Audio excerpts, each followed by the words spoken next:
If this were causing our housing crisis, it's a really easy fix, right? Like, it's a lot easier to occupy a vacant home than it is to build a new one.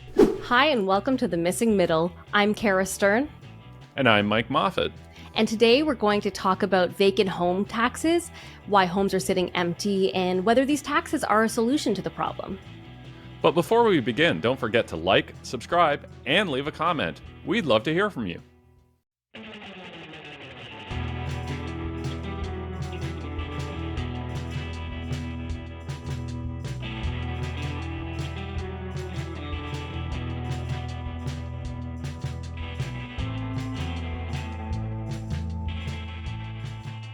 Cities across the country are instituting vacant home taxes.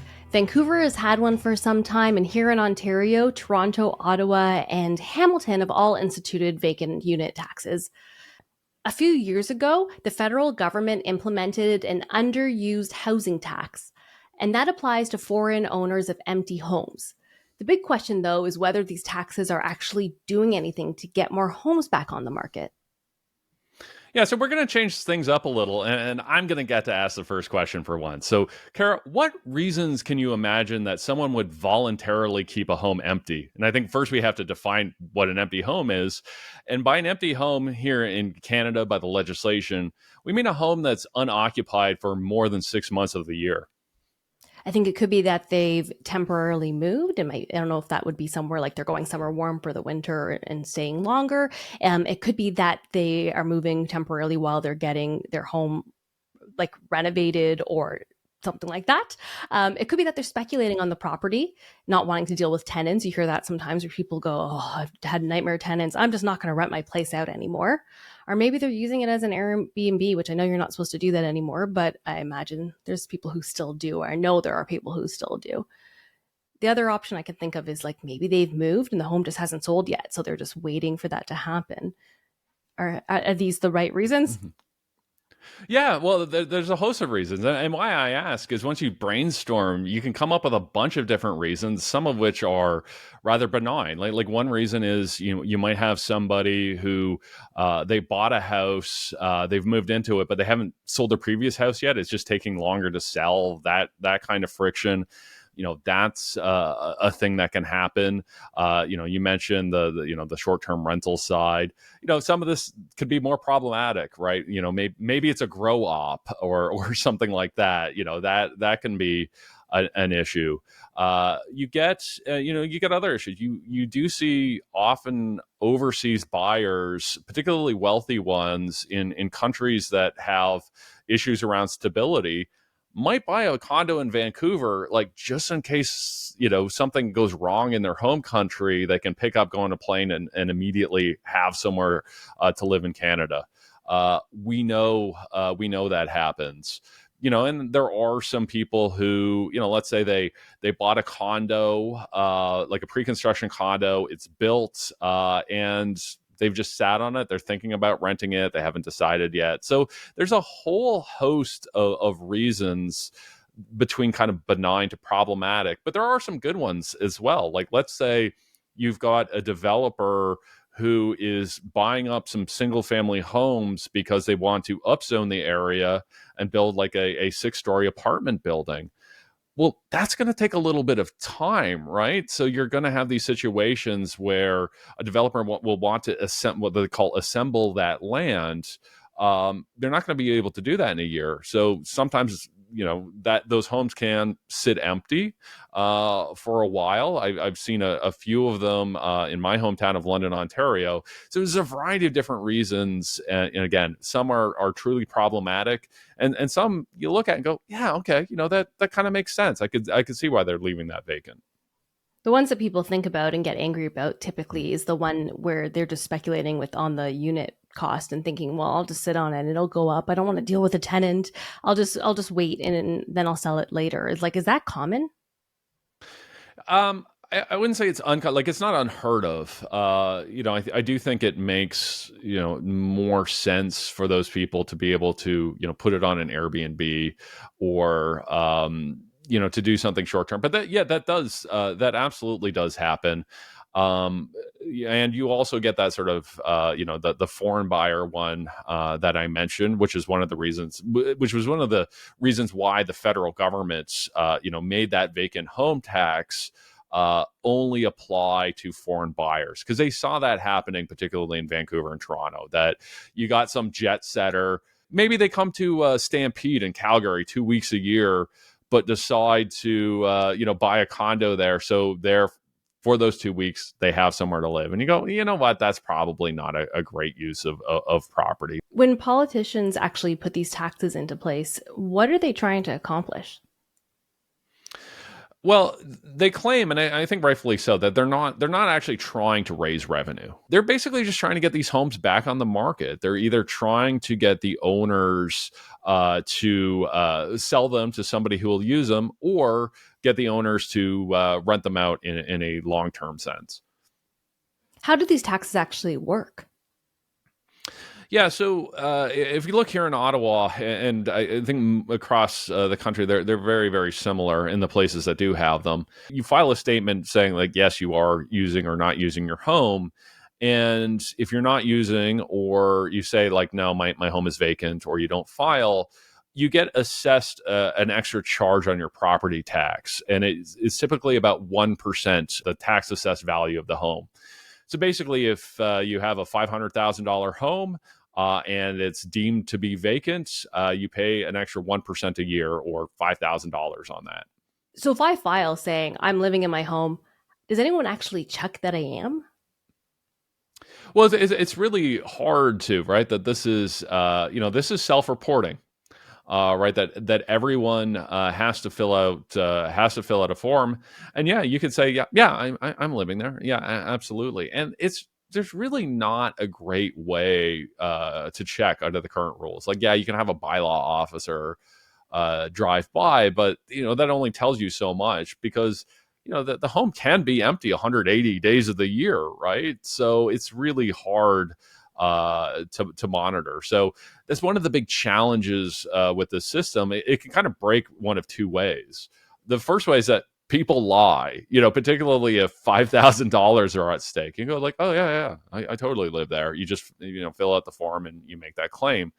But the other way that this can break is that the form gets submitted and it gets lost, or you get some little old lady in her 90s who's not really savvy about these things and forgets to fill out the form. So you get that challenge the other way. So it's not just that you get all these kind of what we say false positives, like people who are saying yes but they really don't live there, but you also have a lot of cases where homes are deemed to be vacant when they're really not.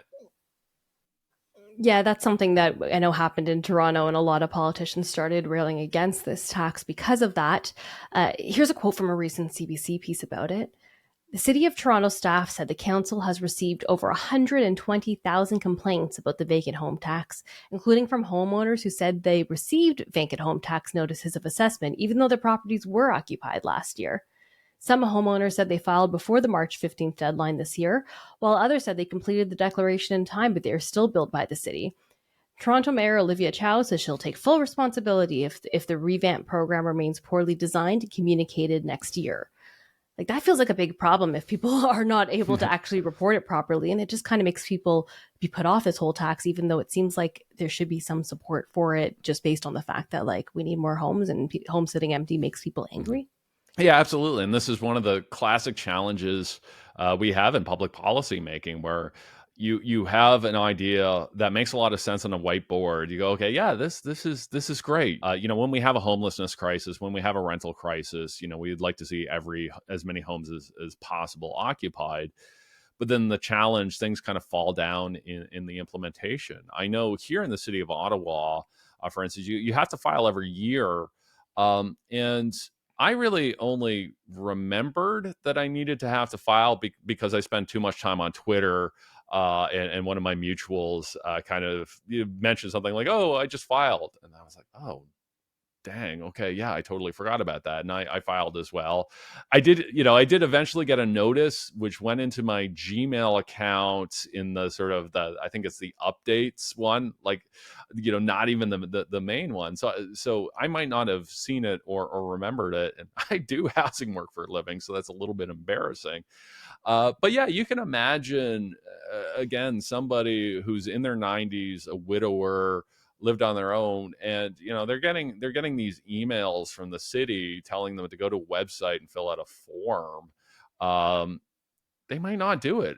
Here there were physical flyers though. Like I got lots of reminders and I knew it was coming up because it was like this you have to do this, remember to do this, this is the deadline, and it was like physical flyers at my door.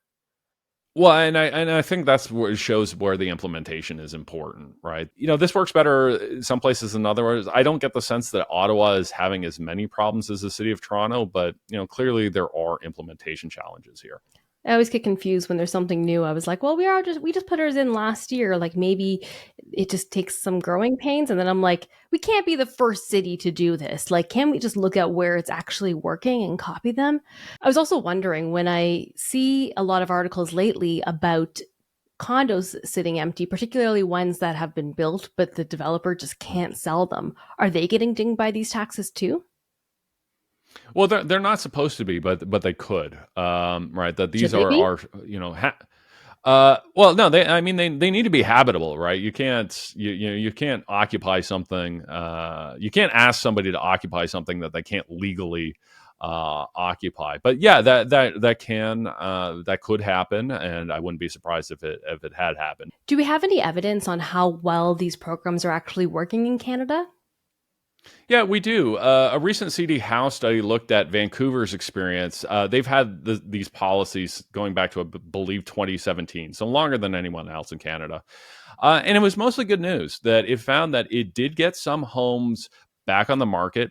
That's good news. And they also found that it did not slow down housing construction, which is also good news because you worry that these policies might, slow down people building condos, or it might prevent, as I mentioned, redevelopments, assembling land, things like that. They found that they couldn't really find any evidence of this. The less than good news is they found that it had no impacts on rents whatsoever.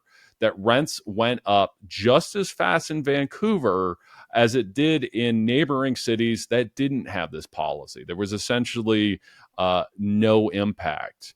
And I think how we can square that circle is just that, yes, it did get homes back on the market, but it was so few homes, it didn't really make a meaningful difference. So if I had to summarize it, I would say a very small but a positive impact. I assume that there's people investing in homes here who are not living in the country. We know that's the case. We know there's people who, like you said, maybe are hoping eventually they might move there, but there's also people who are just like, it's a good investment. I'll just invest there because it keeps going up. And so why not do that? And I wonder if we want to get those people out of the market, is there a point where we could tax it so high that it doesn't pay at all to invest in Canadian real estate unless you're actually living there?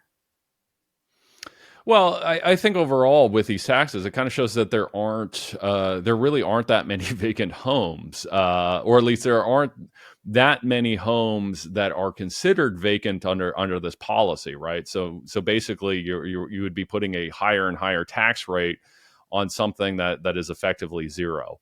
I think the bigger challenge is more in determining which homes are vacant and not vacant, rather than increasing the tax rate. Because overall, it's after all the appeals and all the sort of false claims, like there's really only a few thousand properties in both Toronto and Vancouver that probably would be considered vacant under this policy. Why do you think people feel like this is a big problem? Because you hear people talk about it like it is a huge problem. Well, I do think that there are examples of this, right? So it's not an imagined scenario, and it's one that it has a really easy solution in the sense that, like, if this were causing our housing crisis, it's a really easy fix. Right, like it's a lot easier to occupy a vacant home than it is to build a new one. So it's a really attractive solution for that side. And it's also really attractive because it has some nice villains, right? You go, oh, well, it's the speculator that's causing this, or it's the dreaded foreign buyer who's causing this. So from a public discourse point of view, like, you couldn't possibly have a greater issue where, it's something that could in theory have a meaningful impact almost instantly.